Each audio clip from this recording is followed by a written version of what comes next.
31 ডিচেম্বৰত নটবমাৰ চাউলুং চুকাফা মন্দিৰত আমি নটবমাৰ কাষতে থকা এই মন্দিৰ প্ৰাংগণত টাই আহোমৰ এইটো এটা মেডাম মেফিৰ সদায় উদযাপন হোৱা এটা ঠাই আৰু তাৎপৰ্যপূৰ্ণভাৱে এইটো মানে এনেকুৱা এটা ঠাই য'ত মানে অসমৰ যথেষ্টখিনি গৌৰৱ ইয়াত নিহিত হৈ আছে।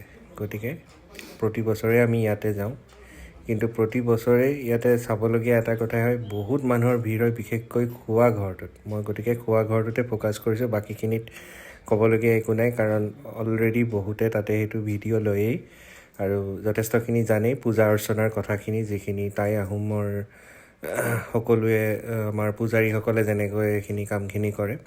গতিকে মোৰ বিশেষ এইখিনিত আইডিয়া আচলতে নাই, গতিকে মই খোৱা কথাখিনিতহে গুৰুত্ব দিছোঁ। গতিকে ডাইৰেক্ট খোৱা ঘৰলৈ গুচি গ'লোঁ আৰু তাতে আজিবাৰ যথেষ্টখিনি মানুহ দেখিলোঁ আৰু ভাল লাগে। এটাই অ'পেন এৰিয়াত হয়, কিন্তু এইবাৰ এটা অসুবিধাৰ সন্মুখীন হোৱা দেখিলোঁ, কি বহিবলৈ অকণো যুজা নকৰিলে আয়োজকসকলে। যি কি নহওক, থিয় হৈ খোৱাৰ ব্যৱস্থাটো আছিল। এখন টাফ প্লেটত পেপাৰ প্লেট দিছিল, গতিকে খাবলৈ ইমান এটা দিগদাৰি হোৱা নাছিল। তথাপিও মই ভাবোঁ দেই, এটা কথা কি অলপ ডিচিপ্লিনটো সকলো ক্ষেত্ৰতে মেইনটেইন হ'লে ভাল, কাৰণ খোৱাটো এটাটো কালচাৰে হয়। গতিকে we should create our culture, we should reserve our culture, we should serve the facility to the যিখিনি মানুহ আহে ইয়ালৈ, যিখিনি ভক্ত আহে, যিখিনি মেডাম মেফিৰ বাবে ইমান দূৰ দূৰণিৰ পৰা, গুৱাহাটীৰ দূৰ দূৰণিৰ পৰা, অসমৰ ভিন্ন ঠাইৰ পৰা আহে।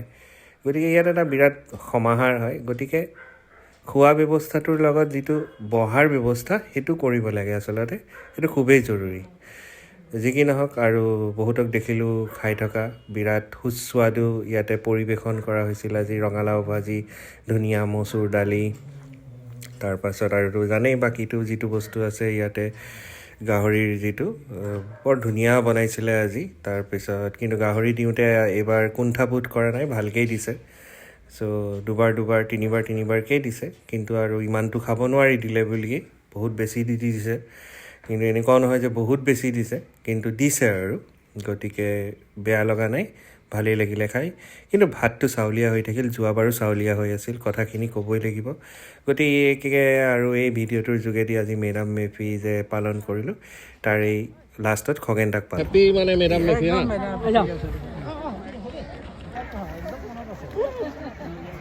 দাদাৰ লগত এটা ভিডিঅ' লৈছিলোঁ। খালেনে? ঠিক আছে।